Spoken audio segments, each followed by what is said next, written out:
সূরা ইউনূস 11 নম্বর পারা 14 নম্বর পৃষ্ঠার 7 নম্বর লাইনের 8 নম্বর রুকু 4 নম্বর রুকু 58 নম্বর আয়াতে আছে। তাফসীরে ইবনে কাসিরে পাবেন। আল্লাহ পাক বলেন, নবী আপনি বলুন, তামাম দুনিয়া যা বেআনন্দে আছে এটা একটা আনন্দের বিষয় না। আপনি মনে করেন 1000 বছর হায়াত পেলেন, 1000 বছরই ক্ষমতার চেয়ারে বসে আছেন, তামাম দুনিয়া আপনার কথা চলে। মরণের পরে যদি ফেরাউনের মতো অবস্থা হয়, আপনার কপাল পোড়া। লোকটা প্রায় 600 বছর একাধারে ক্ষমতার চেয়ারে ছিল, কিন্তু কোনোদিন মাথা ধরেনি। 600 বছরের উপরে ক্ষমতা দুনিয়ায় থাকার পরে এত উপরে উঠেছিল, বলেছে আনা রব্বুকুমুল আলা, আমি বড় রব। আল্লাহ তাকে এমন সটকে দিয়ে রেখেছে, কিয়ামত পর্যন্ত মানুষের জন্য আল্লাহ বলেন এটা দৃষ্টান্ত হয়ে থাকবে। সুতরাং পৃথিবীতে বেশি দিন হায়াত পাওয়া, বেশি দিন ক্ষমতায় থাকা, বেশি টাকা পয়সার মালিক হওয়া, এইটাই পৃথিবীর ময়দানে আসল সফলতা নয়। আল্লাহ পাক বলেন আমার কাছে শ্রেষ্ঠ নিয়ামত, শ্রেষ্ঠ সফলতা হচ্ছে কোরআন শরীফ। এ কথার সিগনিফিকেন্স কি? এ কথার অর্থ হচ্ছে কোরআন যারা পেয়েছে আর এর উপরে যাদের বাস্তব জীবন চালাতে পেরেছে তাদের জীবন সফল। মাঝামাঝি থেকে বলেছেন ওয়াকুলা, বচন দিয়ে দিলাম, হে আদম তোমার বাড়িতে যেখানে ইচ্ছা যাবে, যা ইচ্ছা খাবে, ঠিক আছে, কিন্তু তুমি যেই মানের খাবার খাবে, যেই মানের পোশাক পরবে, সেই মানের জায়গায় থাকবে। ওই রকম খাবার, ওই রকম পোশাক, ওই রকম মানের জায়গায় স্ত্রীকে রাখা লাগবে। আজ অন্যান্য ধর্মের লোকেরা চিল্লাচ্ছে ইসলাম কি দিয়েছে, কি দিয়েছে, আপনি টের পান? আপনি তো জানেনই না কি দিয়েছে। পৃথিবীর অন্য ধর্মগুলোর দিকে তাকালে আপনি দেখবেন মেয়েদের যে সমস্ত বিষয়গুলো ওরা নিজেদের সম্পত্তি থেকে এদের বঞ্চিত করার জন্য ওদের ধর্মীয় নিয়মে ঘোষণা দেয়, আর আমাদের ধর্মীয় নিয়মে আছে মেয়েকে তার সম্পত্তি না দিলে ওই বাবা, ওই গার্জিয়ান জাহান্নামে যাবে। এত বড় কঠিন বাক্য পৃথিবীর অন্য কোন ধর্মে নেই। এখানে কত শরীক ফাঁকি দেওয়া মানুষ বসে আছে, অথচ হজ করে এসেছে। হজে যাওয়ার আগে ছেলের নামে ভালো ভালো জমিগুলো, সম্পদগুলো লিখে দেয়, আর মেয়ের মাথায় হাত দিয়ে বলে মা তোর জন্য দোয়া করে দিলাম, যা। এটা নির্ভেজাল শয়তান। ওনার হজ কবুল হয়ে বাংলাদেশে আসা দূরের কথা, সিদ্ধার বিমানবন্দর পৌঁছাবে না। যারা শরীক ফাঁকি দিয়েছেন তাদের বড় ক্ষতি হবে দুইটা। এখানে টাকা, সে মেয়ে হোক, ভাই হোক, বোন হোক, ফুফু হোক, যারা শরীক ফাঁকি দিয়েছেন, এমনকি জনগণ হোক, যারা শরীক ফাঁকি দিয়েছেন, শোনেন তিরমিজি শরীফ, দুইটা ক্ষতি হবে আপনার। এক নম্বরে আপনার যখন থেকে শরীক ফাঁকি দিয়ে ফেলেছেন ওই দিন থেকে মরণ পর্যন্ত জীবনের কোন ইবাদত আপনার মাথার উপরে উঠবে না। দুই নম্বরে আপনি যখন মারা যাবেন ঈমান পাবেন না। নবীজি বলেন লোকটা বেঈমান হয়ে মারা যাবে, বলেন নাউজুবিল্লাহ। আমার মনে হয় হাদিসটা না বলাই ভালো ছিল, কারণ দিনাজপুরে এরকম 2 নাম্বার লোক নেই। শরীক ফাঁকি দেওয়া মানুষ যদি থাকেন একটু দাঁড়িয়ে আমারে দেখান। এই ওয়াজ করে আমার মনে হয় ঠিক হয়নি, এটা আল্লাহর ওলি বসে আছে। দিনাজপুরবাসী আল্লাহ পাকের আয়াতের দিকে খেয়াল করেন। আমি কিন্তু তাফসীর আকারে কথা বলছি। আল্লাহ মেয়েদেরও ছেলেদেরও দুই পক্ষে না দিয়ে মাঝামাঝি। হে আদম, শুধু নিজে মন মতো খাবে, নিজে মন মতো ঘুরবে না, হবে না। তুমি যেখানে যাবে, যেখানে খাবে, যেই মানের খাবার খাবে, যেই মানের পোশাক পরবে, ওই রকম মানের খাবার পোশাক স্ত্রীকে দেওয়া লাগবে। এটা নফল না, এটা ফরজ।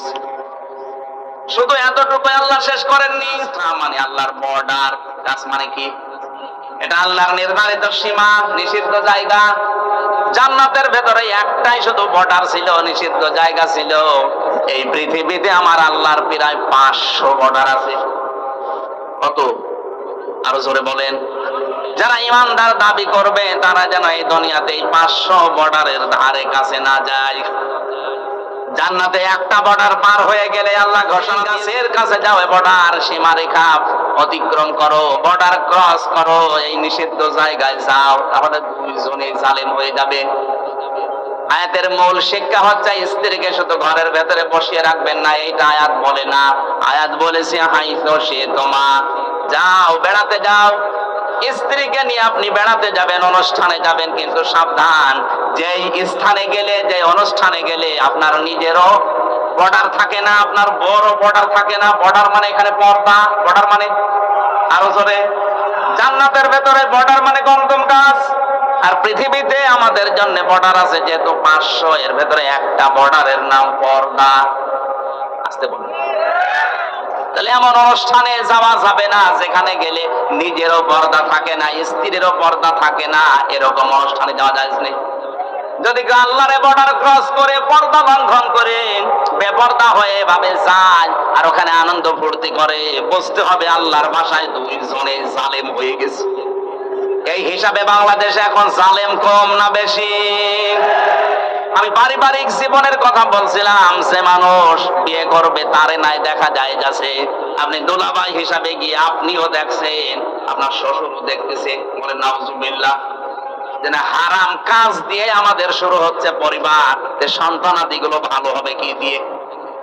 আশা করছি পারিবারিক জীবনে আমাদের এই আয়াতটা মেনে নেওয়া দরকার, অন্তত পর্দা যেন লঙ্ঘন না হয়। বেপর্দা পরিবারে মেয়ে বিয়ে দেওয়ার চাইতে মেয়েকে এইটি ভাসিয়ে দেওয়া ভালো, কারণ ওখানে গেলেও জাহান্নামের আগুনে পড়বে। এক কথা বলেন না কেন? আমরা পারিবারিক ভাবে যদি একটু সচেতন হই, দেখেন পরে মুসলমানের দেশে পর্দারে পরিবেশ ফিরিয়ে আনেন। হ্যাঁ, অনেকে চেষ্টা চালাচ্ছে এ দেশে বেপর্দার লাইন খুলতে, আমরা এটা চাই।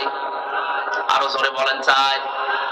আল্লাহ আমাদেরকে পর্দা মানার তৌফিক দিন, বলেন আমিন। রাসূলের অনুসরণ আমরা কি আংশিক চাই না পূর্ণাঙ্গ? আরো জোরে। বাকারা 286টা আয়াত আছে, 40টা রুকু আছে, মাত্র একটা আয়াত পড়েছি, আয়াত নাম্বার 190।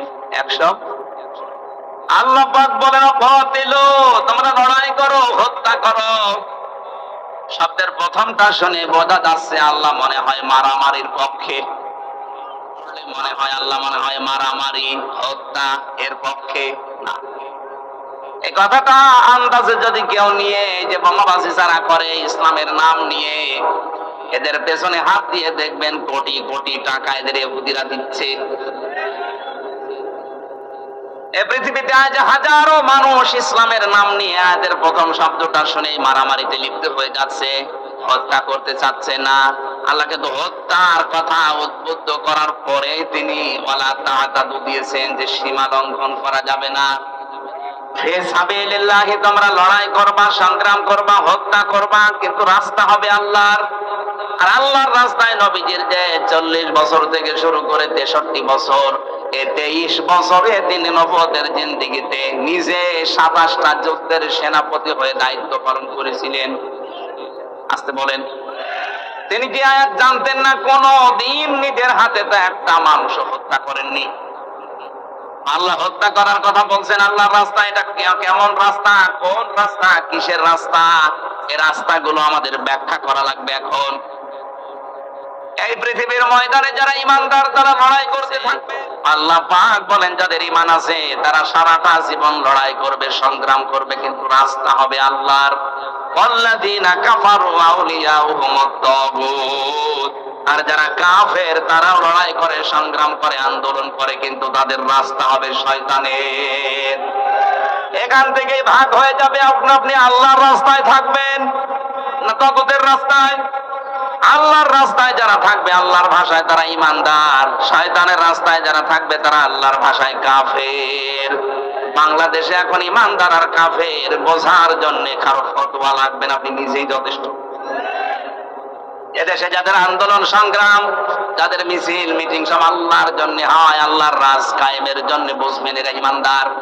আর যারা মানুষের তৈরি করা নিয়ম নীতিগুলো দুনিয়ায় প্রতিষ্ঠা করার জন্য আন্দোলন করে, সংগ্রাম করে, মিছিল মিটিং করে, টাকা পয়সা খরচ করে, বুঝবেন এটা কাফের। ইয়াকাতিলুনাকুম তোমরাও তাদেরকে হত্যা করো যারা তোমাদেরকে হত্যা করেছে। আজ ফিলিস্তিনে লক্ষ লক্ষ মানুষকে এই ইসরায়েলের দখলদারীরা নিজেরা থাকার জায়গা পেত না, ওদেরকে থাকার জায়গা দিয়ে এখন উড়ে এসে জুড়ে বসে ওদেরকে হত্যা করছে। কথা বলে না কেন? শুধু ফিলিস্তিনে না, তামাম দুনিয়ার দৃশ্য এটা। যাদেরকে আমরা আশ্রয় দিই তারা আজ আমাদেরকে মেরে ফেলার চেষ্টায় আছে। যাদেরকে আমরা ঘর বাড়ি দিলাম, থাকার জায়গা দিলাম, এ জমিন তো আজ এ জমিন আল্লাহ মুসলমানদের জন্য অক্ষ করে দিয়েছেন। ইন্নাল আরদা লিল্লাহ, তামাম দুনিয়ার জমিন আল্লাহর জন্য। ইউরিসুহা মাইয়াশাউ মিন ইবাদি, আল্লাহ পাকে জমিনের ওয়ারিস বানিয়েছেন, উত্তরাধিকারী বানিয়েছেন ইমানদারদের, তার বান্দাদের। কাদের? বলেন বলেন। সুতরাং এই পৃথিবীর বৈধ মালিক যারা ঈমান আছে তারা, বাবা মারা গেলে যেমন অটোমেটিক সন্তান ওয়ারিস সূত্রে জমির মালিক হয়ে যায়, এই পৃথিবী আল্লাহ ঈমানদারদের জন্য ওয়ারিস বানিয়েছেন। জোরে বলেন আল্লাহু আকবার। আর আমাদেরকে আজ আপনি থাকতে দেবেন না, মেরে পিটিয়ে হত্যা করে বিদায় করে দিতে চাচ্ছেন। এই জন্য আল্লাহ জানিয়েছেন তোমাদেরকে যতটুকু মারবে, বাড়ি থেকে বের করে দেবে, যতটুকু অত্যাচার করবে অতটুকু তোমাদের উপরে করা যায় যাচ্ছে। কিন্তু সাবধান, ওয়ালা তা'তাদু, সীমা লঙ্ঘন করা যাবে না। ইন্নাল্লাহা লা ইউহিব্বুল মু'তাদিন, কোন সীমা লঙ্ঘনকারীকে আল্লাহ পছন্দ করে না। এই আয়াত থেকে আল্লাহ তাফসীর আকারে আমি সাজিয়েছি। এদিকে তাকান।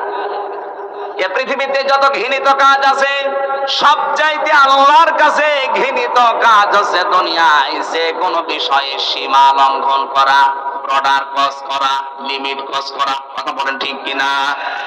আমরা এই আয়াত থেকে তাফসীর পড়তে গিয়ে পেয়েছি পৃথিবীর যত জাতিকে আল্লাহ ধ্বংস করেছেন, সব জাতির পিছনে কারণ ছিল একটাই, তারা সীমা লঙ্ঘন করেছে। হযরত হুদ আলাইহিস সালামের জামানায় তার জাতিরা সীমা লঙ্ঘন করেছিল।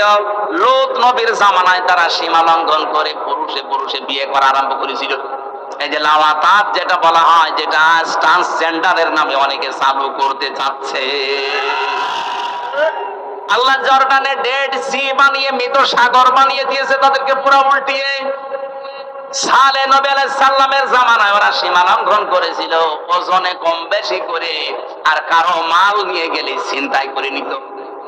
এই দুইটা সীমা লঙ্ঘনের কারণে হযরতে সালেহ নবীর জাতিকে আল্লাহ ধ্বংস করে দিয়েছে। আর যারা বাংলাদেশে ওজনে কম বেশি করছেন, ওজনে কম বেশি মানে কি? অনেকেই মনে করে ওজনে কম বেশি মানে ওই দাড়ি পাল্লা। যারা দোকানদারি করছে, ব্যবসা করছে, ওদের জন্য না। ওজনে কম বেশি মানে নেওয়ার সময় বেশি নেয়, দেওয়ার সময় আরো জোরে বলেন।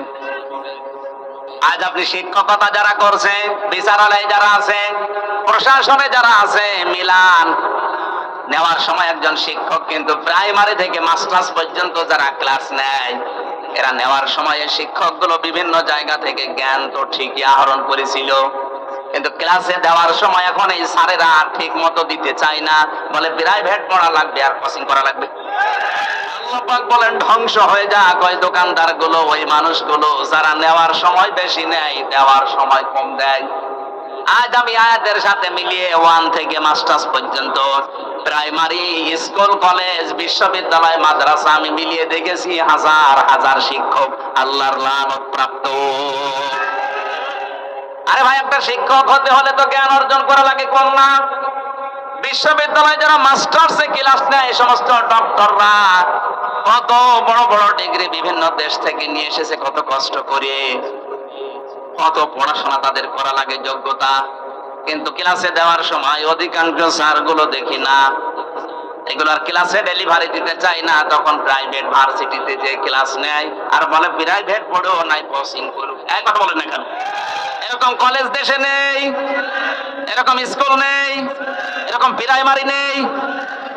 আপনি কি মনে করেছেন যে আমি নামাজ পড়ি, রোজা রাখি, আমি পর্দা করে চলি, আমার ব্যবসা হালাল, আমি মাপ পেয়ে যাব? আরে ভাই, আপনি তো ওজনে কম বেশি করছেন। আশা করছি যত শিক্ষক আছে পৃথিবীতে, এই আওয়াজটা যত জায়গায় পৌঁছাবে, আমি এমনি বলি নাই, আমার বিশ্ববিদ্যালয়ের দিকে তাকিয়ে বলছি। আমার একজন স্যার আমি যা দেখেছি, শুধু আমার ডিপার্টমেন্টে জ্ঞানের সাগর, কিন্তু ওইভাবে যদি আমাদেরকে দিত আমরা অন্তত কিছু না কিছু পেতাম। স্যার তো এই জন্য আমি আর নিচে নামতে পারলাম না, কারণ কালকে আবার নাজরে বক্তব্য দিয়ে যাই কিনা। শ্রদ্ধাভাজন শিক্ষক মন্ডলী, আল্লাহর কসম, কোরআন আমার সামনে, আপনাদেরকে আমি জীবনের চাইতেও বেশি ভালোবাসি। কোরআন পড়ে আমি যতটুকু বুঝতে পারছি যে আপনারা কিন্তু ধরা খাবেন। ৭৩টা ক্লাস নেওয়ার কথা ৬ মাসে, অথচ ৩-৪টে ক্লাস নিয়ে বাকিগুলো বলে তোরা পড়ে নিবি। সরকার আপনাকে প্রতি মাসে মাসে ৮০ থেকে ৯০ হাজার টাকা করে বেতন দেয় এই ৭৩টা ক্লাসের জন্য। কথা বলছে না,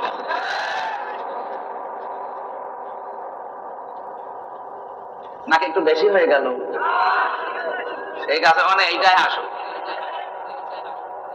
আজ আমাদের কলেজে, স্কুলে, হাই স্কুলে, বিশ্ববিদ্যালয়ে, মাদ্রাসায় প্রাইভেট পড়ো, কোচিং করো। কেন? আপনাকে ৮ ঘন্টা সরকার দায়িত্ব দিয়েছে খেলা করার জন্য। যেগুলো আপনার ভেতরে আছে ওইগুলো সঠিকভাবে ডেলিভারি দিতে পারেন না। আজ এই যে চেয়ার, এই মঞ্চগুলো, এই মেম্বারগুলো এখন আমরা খেয়ালত করে ফেলছি, যেগুলো আমরা নিয়ে আসি ডেলিভারি দিতে পারে না। একবারে পেছন থেকে আওয়াজ দেয়, হুজুর, এক হুজুরি সব।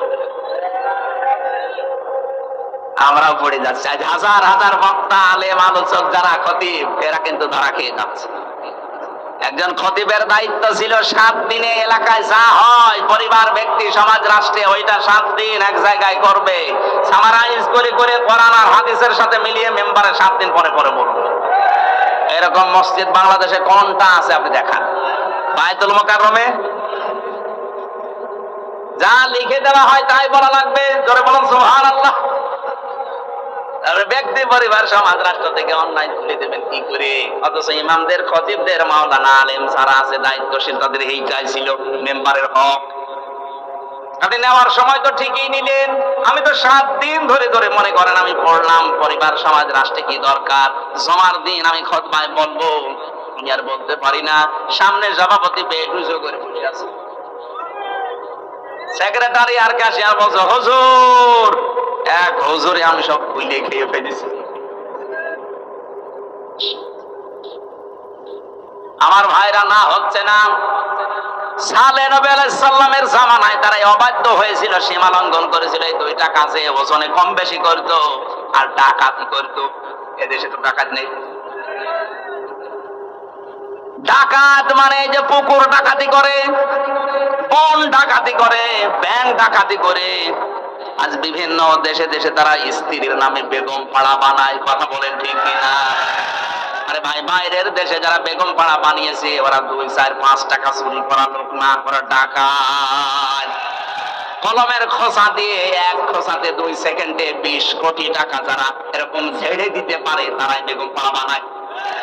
আর আমাদের দেশে চোরের বিচার হয় মূল্য চোর, স্যান্ডেল চোর।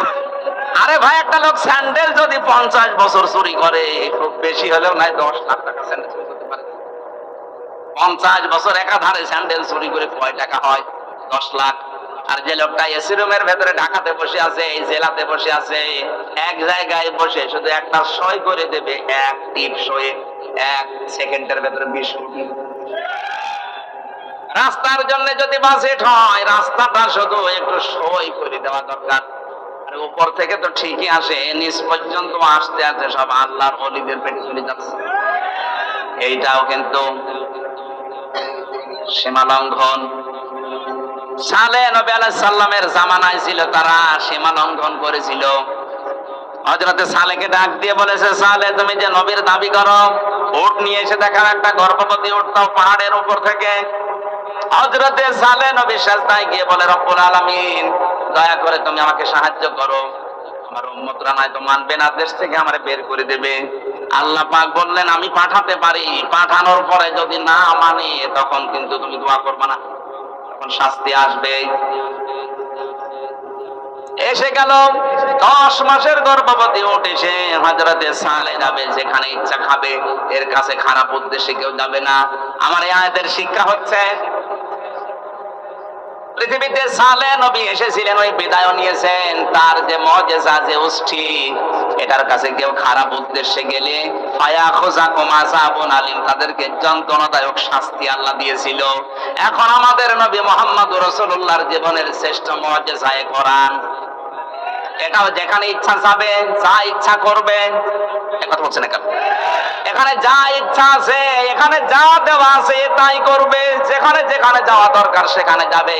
শুধু মাদ্রাসায়, শুধু খানকায়, শুধু মসজিদে বলেন, এটা যাবে পার্লামেন্টে, সচিবালয়ে, বিচারালয়ে, ইউনিয়নে, পরিষদে,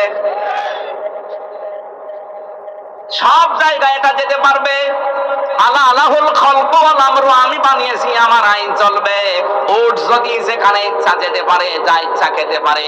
আল্লাহর এইটা আয়াত, এই আয়াত যেখানে ইচ্ছা যাবে, যা ইচ্ছা করবে। যদি একে কেউ বাধা দেন, ফায়াখুযাকুম আযাবুন আলীম, আল্লাহ বলেন যন্ত্রণাদায়ক শাস্তি আসবে। সালেহ নবী আলাইহিস সালামের জামানায় তারা আল্লাহর এই বর্ডার, এই ওষ্টিকে হত্যা করেছিল, সীমা লঙ্ঘন করে। আমার আল্লাহ তাদের ধ্বংস করে দিয়েছেন। আজও আমরা যদি এর কাছে খারাপ উদ্দেশ্য নিয়ে আসি, এর নিয়ম নীতিগুলো পাল্টানোর ব্যবস্থা করি, আল্লাহর কসম আমাদের উপরেও গজব আসবে। এখানে সীমা লঙ্ঘন করা যাবে না যে কোনো কায়দায়। 2 নম্বরে আল্লাহ পছন্দ করেন না পৃথিবীতে যারা জালিম, যারা অত্যাচারী। জালিম কাকে বলে? যে জিনিস যেখানে রাখা দরকার ওইটা ওই জায়গায় না রেখে অন্য জায়গায় যারা রাখে তারা জালিম। এ টুপি রাখা দরকার কোথায়? কেউ যদি টুপি পায়ের সাথে বেঁধে রাখে, ও জালিম। এখন বলে না কেন? স্যান্ডেল রাখা দরকার পায়, কেউ যদি মাথায় নিয়ে সব সময় ঘুরে বেড়ায়, ওটা স্যান্ডেলের সাথে জুলুম। কারণ তো স্যান্ডেল থাকবে পায়। এ কোরআনে কারীম থাকা দরকার ছিল কোথায়? উপরে। অথচ সেখান থেকে আপনারা পেছনে ফেলে দিয়ে শুধুমাত্র দুনিয়া দুনিয়া নিয়ে ব্যস্ত। এটা কিন্তু এক ধরনের জুলুম। আমি কোরআনের সবচাইতে আশ্চর্য হয় সূরা সূরার 42 নম্বর আয়াতটা পড়তে গিয়ে, এই এদিকে তাকান, বিরুদ্ধে যারা মানুষ হয়ে মানুষের উপরে জুলুম করে। এই বাংলাদেশে আমার এই আয়াতটা পড়ার পরে মনে হয় এদেশে এখন 100 জনের প্রায় 98 জন আল্লাহর মামলার আসামি। মামলার বাদী যাদের শক্ত হয়, মামলা কিন্তু কঠিন হয়। এই কথা বলেন না কেন? আজ নফসের উপরে জুলুম করছেন, পরিবারের উপরে জুলুম করছেন। আজ অনেক শাশুড়ি আছে বৌমার উপরে জুলুম করছে। যৌতুকের টাকা দিতে পারে না, গরিবের মেয়ে, চেহারা ভালো না, এই জন্য ছেলেকে বারবার পরে বাদ দিয়ে দে, অথবা এমন কায়দায় অত্যাচার করে সে বাদ নিতে বাধ্য হয়, অথবা গলায় দড়ি নিয়ে বিষ খেয়ে মরতে বাধ্য হয়। কথা বলেন না কেন? এরকম শাশুড়ি দেশে আছে না নেই?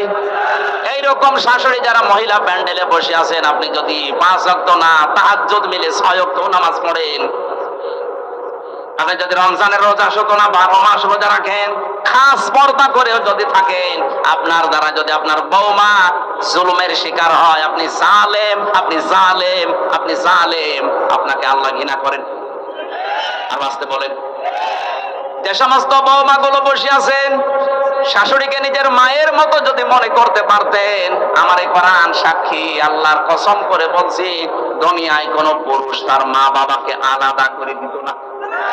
আপনার কারণে আলাদা করা লাগে, আপনি মনটা একটু উদার করতে পারেন না?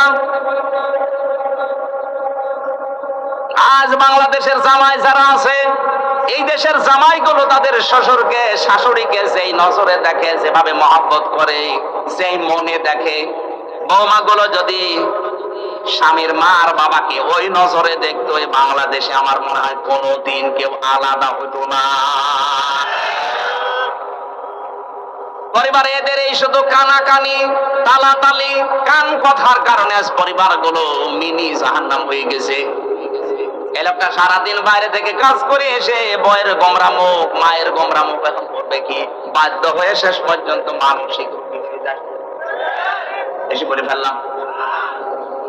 সম্মানিত মা বোনেরা, আমরা জামাইরা যেভাবে আছি, আপনারা একটু উদার হন। ওটা যদি আপনার মা বাবা হতো, কোনোদিন আপনি কিন্তু বৃদ্ধাশ্রমে রেখে আসতে বলতে পারতেন না। আপনার যা করা লাগে আপনি তাই করতেন। এ লোকটা 25 বছর 30 বছর পর্যন্ত ওই মেয়েটা, ওই ছেলেটা এর পেছনে শ্রম দিয়ে পর্যন্ত বড় করে আপনার হাতে দিল।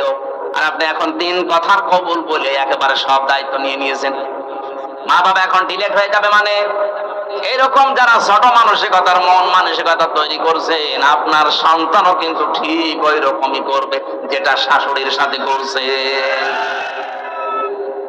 আর জুলুম আমাদের পরিবারে ভরে গেছে। আর স্বামী স্ত্রীর উপরে জুলুম করছে, স্ত্রী স্বামীর উপরে জুলুম করছে। স্বামী স্ত্রীর বড় জুলুম হচ্ছে দেশে এখন পরকীয়া প্রেম। আপনার জন্য যে মহিলা বাসেট আছে, যার সাথে বিয়ে হয়েছে, আপনি মনে করবেন এইটাই আপনার জন্য বরাদ্দ আল্লাহর পক্ষ থেকে, অন্য কোনো দিকে আপনি বিয়ে ছাড়া আর মন দিতে পারবেন না। যদি দেন আপনি জালেম হবেন। যে মহিলা বিয়ে হয়েছে আপনার স্বামীর সাথে, মনে করবেন এইটাই মরণ পর্যন্ত আপনার। স্বামীর ইনকামে আপনাকে আবার সন্তুষ্ট থাকা লাগবে। নবীজি বলেন ওই মহিলাকে হযরতে আইয়ুব নবীর স্ত্রীর সাথে আল্লাহ জান্নাত দেবেন যেই মহিলা নিজের স্বামীর ইনকামের উপরে খুশি থাকে। আপনার স্বামীর ইনকাম প্রতি মাসে 20,000 টাকা, আপনার পার্লারে সাজতে লাগে 18,000 টাকা। আপনাকে তো আল্লাহ ইচ্ছা করলে সালমান এফ রহমানের সাথে, আকিজের বড় ছেলের সাথে বিয়ে দিতে পারতো। কথা বলছেন না কেন? সেই জায়গায় না দিয়ে এই লোকটার মতো একটা হুজুরের সাথে দিয়েছে, এর মাসে ইনকাম 20,000, ওর যদি সাজতে গোজতে লাগে 18,000, ও এখন চুরি করা ছাড়া অবৈধ উপায় করার জন্য উপায় আছে? আজ অধিকাংশ স্বামীগুলো অবৈধ পথ বেছে নেয় তার স্ত্রীর মন জোগাতে। 3 নাম্বার আল্লাহ অপছন্দ করেন দুনিয়াতে যারা অহংকার করে সম্পদের, যেমন কারুন। 4 নাম্বার আল্লাহ অপছন্দ করে যারা অপচয় করে, অপব্যয় করে। এখানে শব্দ দুইটা, একটা অপচয় আর একটা অপব্যয়। আরবিতে একটা হচ্ছে ইসরাফ আর একটা তাফসীর। ইসরাফ করাও হারাম, তাফসীর করাও হারাম। ইসরাফ মানে বৈধ কাজে ব্যয় করা বেশি। আমার আম লাগবে 2 কেজি, টাকার গরমে আমি 10 কেজি আম কিনে 8 কেজি পুষিয়ে ফেললাম, এটা হারাম। আসতে বলেন। আর তাফসীর বলা হয় হারাম কোন কাজে টাকা খরচ করা, যেমন মদ খাওয়া, বিড়ি খাওয়া। এক কথা বলছেন কেন? এমনিতেই হারাম, এরপর আবার হারাম ডবল করে করছে। আল্লাহ এই মানুষগুলোকে সবচাইতে বেশি ঘৃণা করেন যারা অপচয় করে, যারা অপব্যয় করে। ওরা কোরআন পড়ে আমি শয়তানের ভাই পেয়েছি শুধু যারা অপচয় করে তাদেরকে। বড় বড় গুনার কথা কোরআনে আছে, কিন্তু শয়তানের ভাই আল্লাহ বলেননি। শয়তানের ভাই আল্লাহর দৃষ্টিতে তারা যারা এই দুনিয়ায় অপচয় করে। বলেন নাউজুবিল্লাহ। 5 নম্বরে মহান আল্লাহ বলেন যারা খিয়ানত করে, যারা পাপী। আমানতের খেয়ানতে দেশে এখন আছে না নেই? সব চাইতে বড় খেয়ানত হচ্ছে যে যে চেয়ারে বসার যোগ্য না তাকে ওই চেয়ারে বসাই খেয়ানত। এটা আমেরিকায় চলছে, বাংলাদেশে শুরু হয়নি। যার যোগ্যতা নেই চেয়ারে বসায় তারে জোর করে বসানো হয়, অথবা সে নিজেই জোর করে বসে। এটা আমানতের আমানতের আমানতের আমানতের খেয়ানত যারা করে তারা আল্লাহর নবীর ভাষায় মোনা মোনা মোনা। 6 নম্বরে নবীজি বলেন আল্লাহ তাদেরকে অপছন্দ করেন যারা ফাসাদ সৃষ্টি করে, বিশৃঙ্খলা তৈরি করে দুনিয়ায়। 7 নম্বরে যারা মন্দ কথা বলে, মন্দ কাজ করে। এতগুলো পয়েন্ট আর বলা যাচ্ছে না, আমার গলা ভেঙে যাচ্ছে। এই যে 7 প্রকার পর্যন্ত বললাম, অন্তত আমরা যেন এর ভেতরে যদি থাকি নিজেকে এখনই থামাই। 1 নম্বরে সীমা লঙ্ঘনকারী, 2 নম্বরে জালিম। কথা বুঝতেছেন? এই সমস্ত গুণ আমাদের ভেতরে আছে। 3 নম্বরে অহংকারী, 4 নম্বরে অপচয়কারী, অপব্যয়কারী, এরপরে খেয়ানতকারী, বিশৃঙ্খলা সৃষ্টিকারী। ভালো কথা না বলে মন্দ কথা বলে, গালিগালাজ করে, স্ট্যাটাস দেয় এরকম উল্টাপাল্টা। মানুষের ভেতরে বিভেদ তৈরি করার জন্য যারা চেষ্টা চালায়, মানুষের নামে যারা বানিয়ে বানিয়ে অপবাদ চালায়, অপবাদ দেয়, এই মানুষগুলোকে আল্লাহ সবচাইতে বেশি ঘৃণা করে। বুঝবেন যে এলাকায় মানুষের উপরে অপবাদ চাপানো হয় বেশি, যেই পরিবারে, যেই সমাজে, যেই রাষ্ট্রে ভালো মানুষকে কালার করার জন্য চেষ্টা করা হয়, ওই এলাকার মানুষের দোয়া কবুল করা আল্লাহ বন্ধ করে দেয়। আমাদের দোয়া আজ মাঠে মারা যাচ্ছে শুধু একটা কারণে, যে লোক যে কাজ করেনি তার নামে বানিয়ে বানিয়ে সেই দোষ দিয়ে আজ দুনিয়ার মানুষের সামনে তাকে আমরা কালার করার চেষ্টা করছি। এই দোষে দেশে এখন নেই, আর এটা সবচাইতে বেশি করছে দেশের কিছু নামধারী মুনাফিক আলেমরা। সূরা ইব্রাহিমের 7 নম্বর আয়াতে আল্লাহ বলেন আমি মাইক হাতে নিয়ে একটি এলান শোনাচ্ছি, একটি ঘোষণা, একটি এলান। কথাটা অনেক দামি কথা, অনেক ওজনে কথা। আর আল্লাহ নিজে মাইক নিয়ে নেমে পড়েছে, একটি এলান শোনো দুনিয়াবাসী, একটি ঘোষণা শোনো। কি সেই ঘোষণা? আমি আল্লাহ ওই নিয়ামত তোমাদের জীবনে বৃদ্ধি করে দেব। কি নিয়ামত এতক্ষণ জানলেন? তামাম দুনিয়া যারা পেয়েছে তার তুলনায় আল্লাহর কাছে এই নিয়ামতটা শ্রেষ্ঠ। সুতরাং এটার অনুষ্ঠান আজকে আমরা পেয়েছি, আমাদের জীবনের শ্রেষ্ঠ নিয়ামত মনে করছি। শুকরিয়া আদায়ের মাধ্যম তিনটা। কয়টা? খুব ভালো করে মিলাবেন আপনি শুকরিয়া আদায় করছেন কিনা এই নিয়ামত পেয়ে। এক নম্বরে আপনার মুখের স্বীকৃতি দেওয়া লাগবে, হ্যাঁ এটা আমি জীবনে মানি, নিয়ামত বলি। নিয়ামত বলে মানেন তো? এখানে যারা এসেছে স্বীকার যারা করলেন যে এটা নিয়ামত হিসাবে আজকে আমি মানি, আপনি আনন্দ করতে পারেন, অসুবিধা নেই। কারণ তামাম দুনিয়ার 750 কোটি মানুষ এই কথা বলতে পারে না।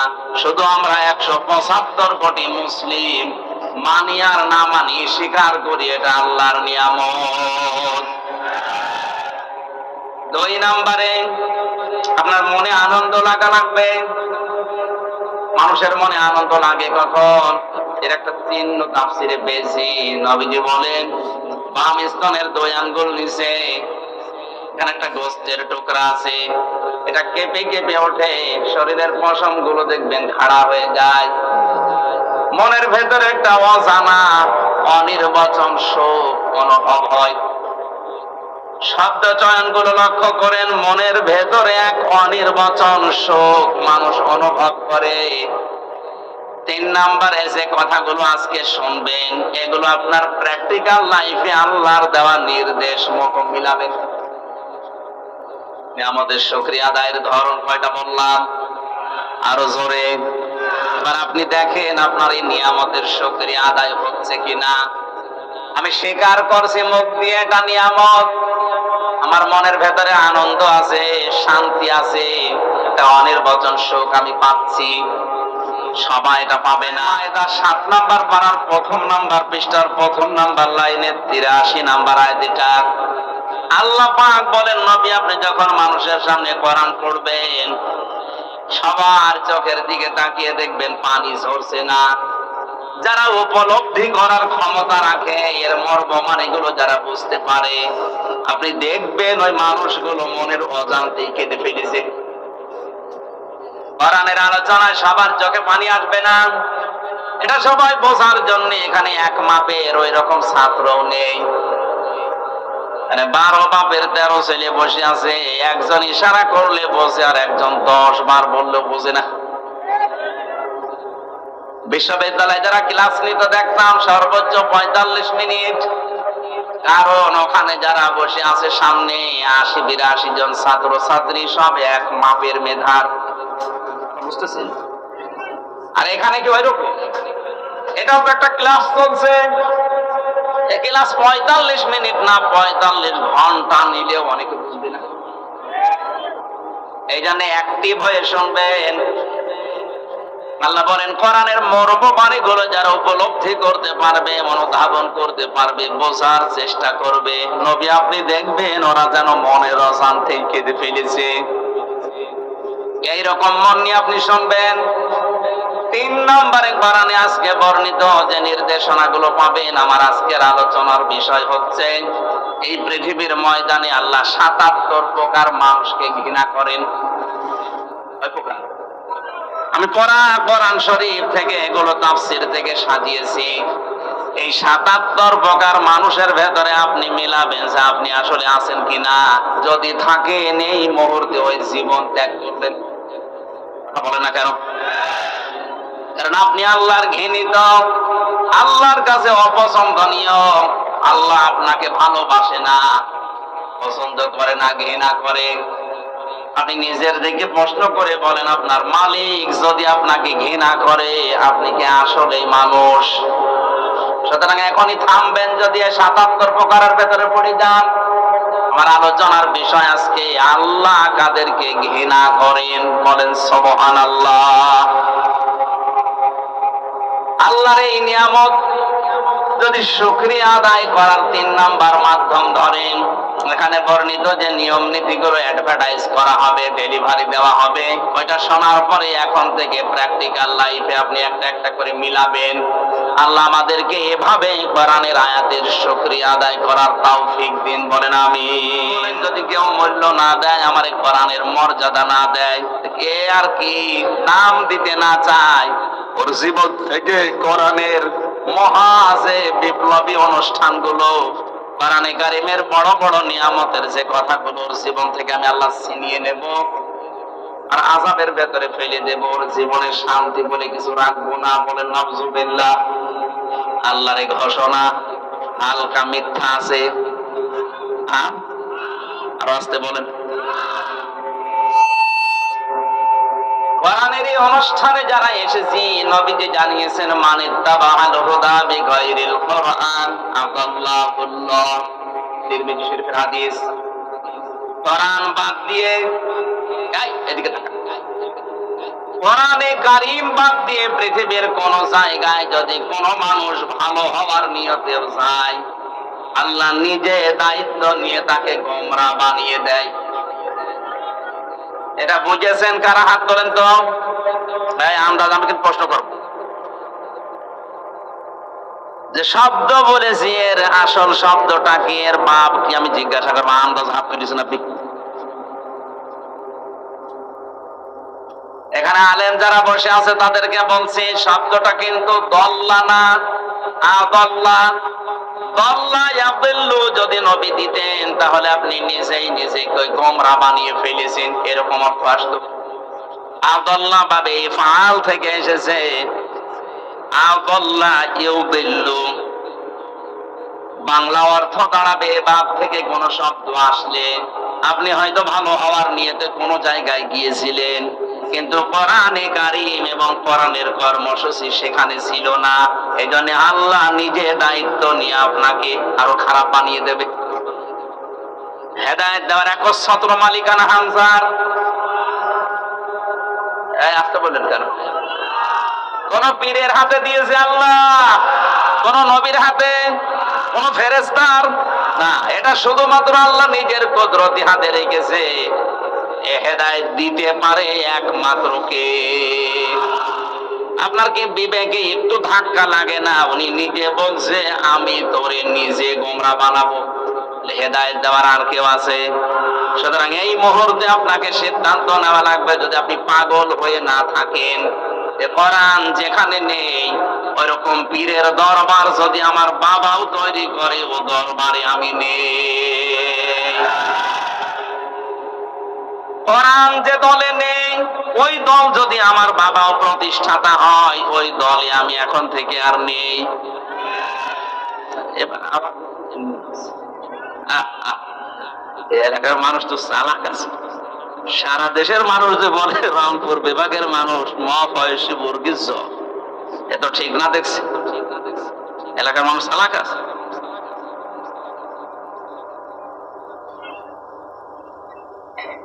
আজকে আমরা যারা সিদ্ধান্ত নিতে পারবো যে কোরআন যেখানে নেই ওখানে আমি যাব না, গেলে আমাকে খারাপ বানাবে, গোমরা বানাবে কে?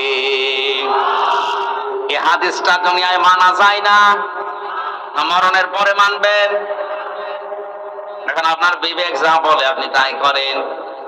যেখানে কোরআন নেই, কোরআনের কর্মসূচি চলে না, ওই দরবারে কেউ গেলে, ওই দল কেউ করলে, আল্লাহ নিজে তাকে গোমরা বানাবে, কেউ ঠেকাতে পারবে না। আমার মনে হয় ওয়াজ হয়ে গেছে যদি বুঝে থাকেন। আর যদি না বোঝার ভান করে থাকেন, আমি জানি আপনি না বোঝার ভান করে বসে আছেন। আপনার তো বুখারী শরীফ দিয়ে এখন আর হবে না, লাগবে বাকারি শরীফ।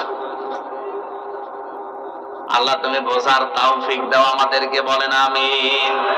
আরে ভাই, আপনার যদি মন না থাকে, আমি কেন নবী এখানে ওয়াজ করলো, আপনার কিছুই হবে না। গিরিশচন্দ্র সেন বেটা হিন্দু মানুষ, ওকে তো কোরআন পড়িয়েছে, শুনেছে, বুঝেছে, লিখেছে, তো মন ছিল না। এই জন্য আল্লাহ তারে হেদায়েত দেয়নি। ও মারা যাওয়ার পরে জানাজাও হয়নি, কবরও দেয়নি, পুড়িয়ে ফেলেছে। কথা বলেন না কেন? অথচ লোকটা আমাদের চাইতে কোরআন জীবনে পড়েছেও বেশি, বুঝেছেও বেশি, লিখেছেও বেশি, শুনেছেও বেশি। এখানে যত বড় বড় মাওলানা বলেন আর জেনারেল শিক্ষিত চাই বলেন, একটা লোককে জিজ্ঞাসা করেন পুরা কোরআনের প্রতিটি শব্দের অর্থ জানা আছে কিনা, কেউ পারবে না বলতে। আমারও মনে নেই, আমি পড়েছিলাম পুরাটাই আমার পড়া আছে, কিন্তু আমার এখন মনে নেই, আমার দেখা লাগবে। আমার সে ক্লাস 5 থেকে শুরু করে মাস্টার্স পর্যন্ত এ পুরাটা এর উপরে চলছে। আমার অনার্স মাস্টার্স পর্যন্ত কোরআনের উপরে। কোরআনে কারিম আমি যেভাবে আয়ত্ত করেছি, এরপর আমি হাফেজি পড়া ছিল আমার। 3 বছর জেলখানায় থেকে প্রায় 175 বার কোরআন শরীফ শেষ করে ফেলেছি। এত আয়না মনে হয় আমার কাছে, তারপরও প্রতিটি শব্দের অর্থ আমার সব এখন মনে নেই। একটা বেডে গেলে আবার ডিকশনারি দেখা লাগে, শব্দ অর্থ মুখস্থ করা লাগে। অথচ বেটা হিন্দু মানুষ কোরআন শরীফের প্রতিটি অর্থের শব্দের একটা একটা অর্থ না কমপক্ষে 33টা করে অর্থ তার জানা ছিল।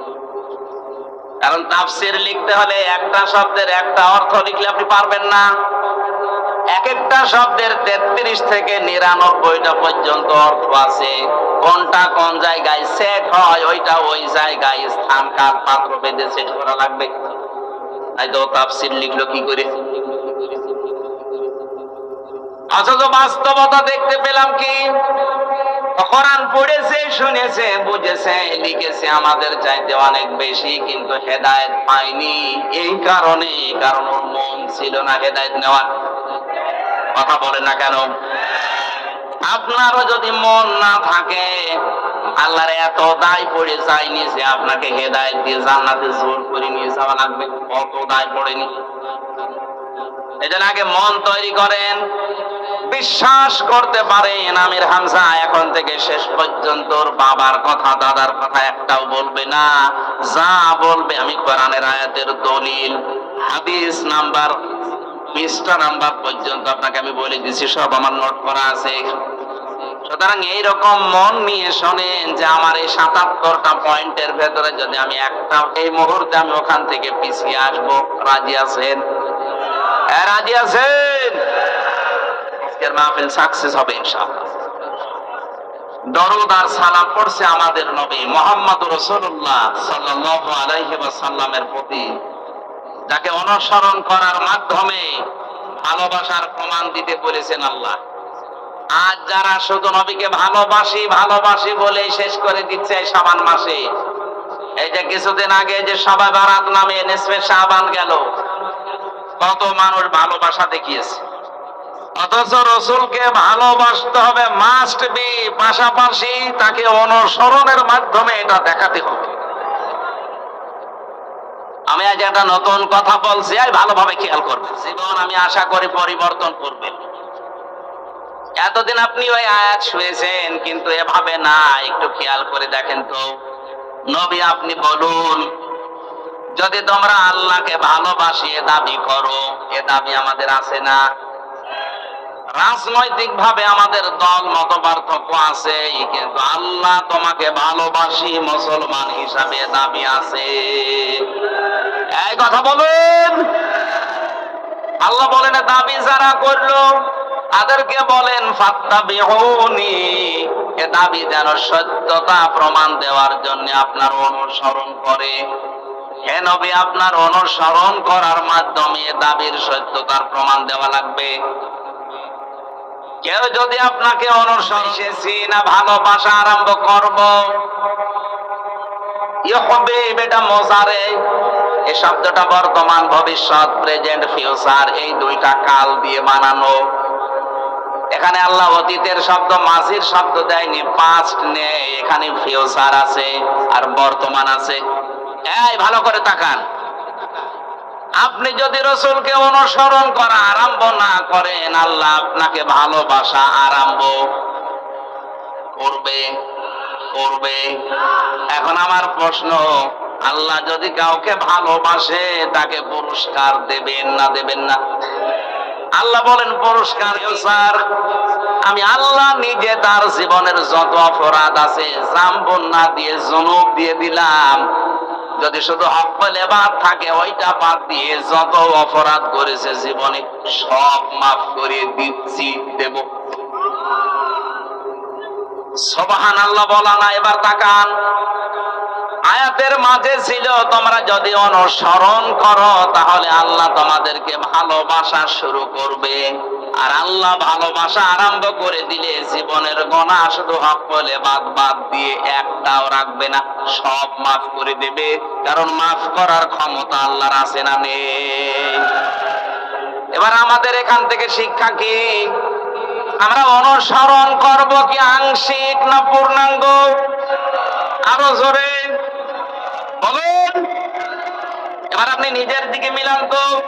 আপনার অনুসরণ হচ্ছে, আমিও দেখতে পাচ্ছি, আমারও অনুসরণ হচ্ছে, আমিও টের পাচ্ছি।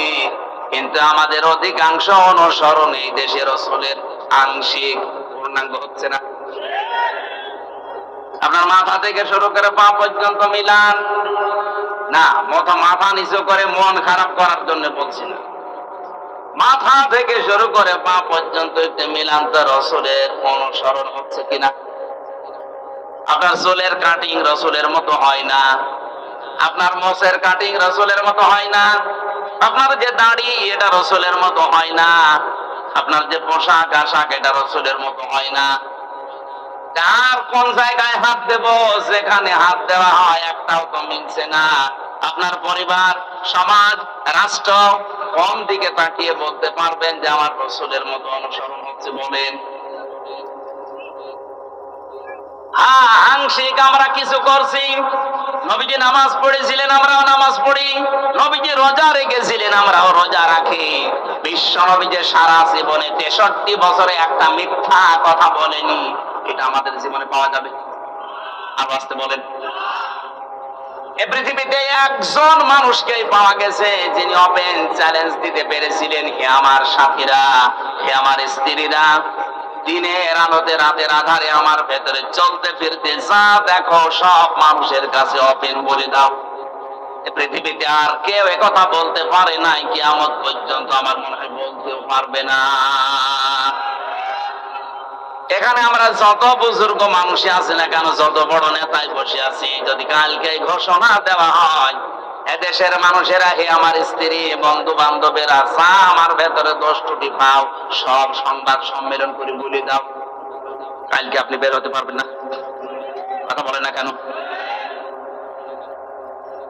অথচ কি জীবন তিনি বানিয়েছিলেন! 63টা বছরের ভেতরে একটা মিথ্যা কথা তার পাওয়া যায়নি। তার সাথে যারা চলাফেরা করেছে, যে ভুল ধরবে সে ভুল ধরার মতো একটা কথা পর্যন্ত বের হতে পারে। এই জন্যই তো একটা মানুষকে শুধু অনুসরণ করলে আল্লাহ গ্যারান্টি দিলেন, তোর জীবনের অপরাধ আমি রাখবো না, সব মাফ করে দেব। শুধু হক করে এবারটা ঠিক রাখবি, বান্দার হক যেন তোর দ্বারা নষ্ট না হয়।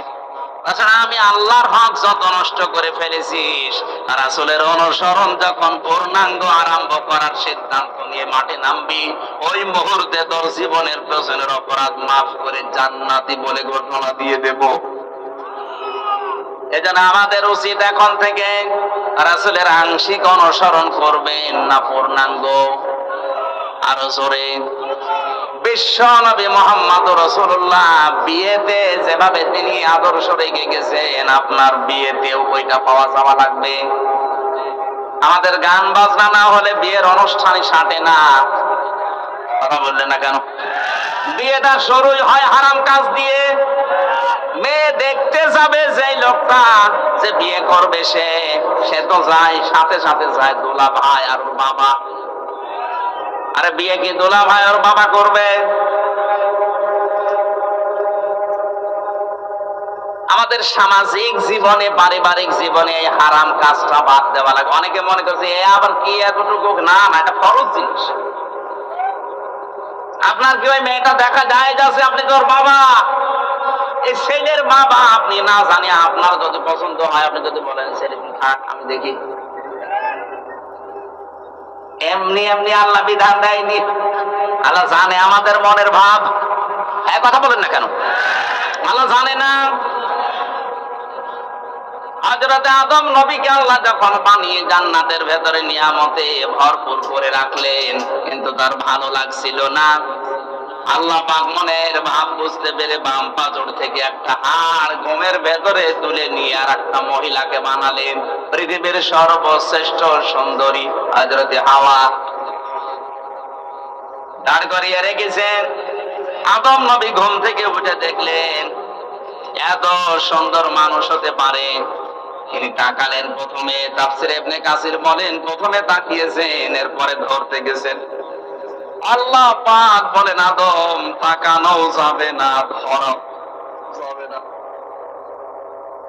আদম নবী বলছে আল্লাহ তাকানো যাবে, ধরা যাবে, কি করলে সেটা বলেন?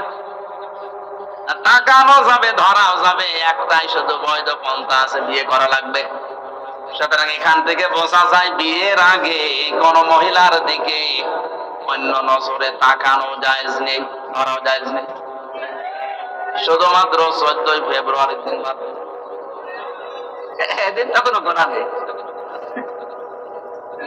এই দিন অনেকে আল্লাহর নাম নিয়ে শুরু করছে যে আল্লাহ এই দিন আমরা পালন করছি।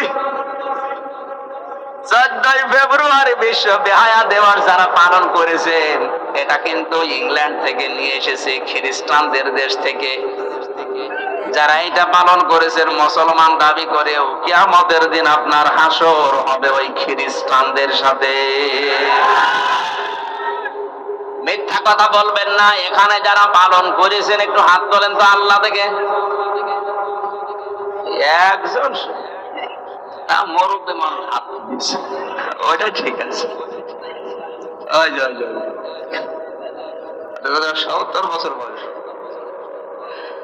ওনার জীবনে যে এখনো প্রেম আছে তাও ভালো, করুক। যদি স্ত্রীর সাথে 14 ফেব্রুয়ারি পালন করে কোনো অসুবিধা নেই। এই এলাকায় মনে হয় এখনো এগুলো পৌঁছায়নি না।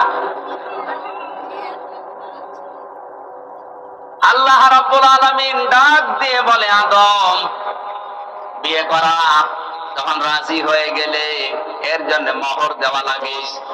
এটা নামাজের মতো ফরজ, ফরজ মনে করে দিয়ে দাও। উনি ডাক দিয়ে বলে রব্বুল আলামিন আমার কাছে তো এন্টি পকেট কিছুই নেই, আমি দেব কি?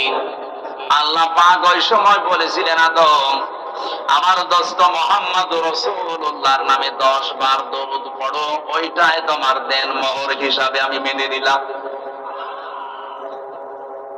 দরুদ পড়ার পরে আল্লাহ ডাক, আমি ওই আয়াত পড়েছি জন্মের পর থেকেই। ও এভাবে তো বুঝি না, দেখেন তো কি তথ্য আছে আয়াতে। আল্লাহ আদম নবীকে বললেন বিয়ে হয়ে গেছে, বউ নিয়ে বাবার বাড়ি চলে যাও। আদমের বাবার বাড়ি, বাবার বাড়ি মানে আদমের বাড়ি জান্নাত। আদমের বাড়ি কি? আর আমাদের বাবার বাড়ির নাম কি?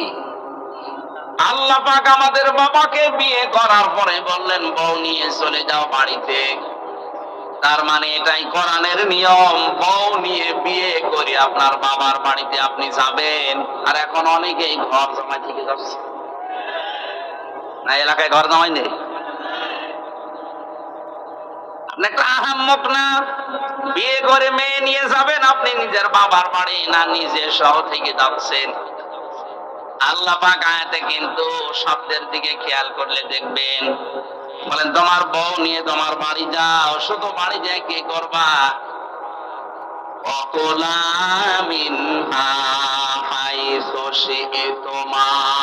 এই খেয়াল করে, আরবি গ্রামার যারা বোঝে এখানে শব্দ কিন্তু আনতা ওয়াকুলা আল্লাহ দেয়নি, একবারে ওয়াকুলা দিয়েছেন। আজ যারা নারী পক্ষ, নারী স্বাধীনতা আন্দোলন, নারী বিপ্লব পরিষদ, নারী মুক্তি পরিষদ নাম করে চিল্লাচ্ছেন যে কোরআন নারীদের অধিকার দেয়নি, আরে শয়তান ওয়াকুলা। আল্লাহ পাক পুরুষের দিকে ঝোঁকেন নাই, নারীর দিকেও ঝোঁকেন না।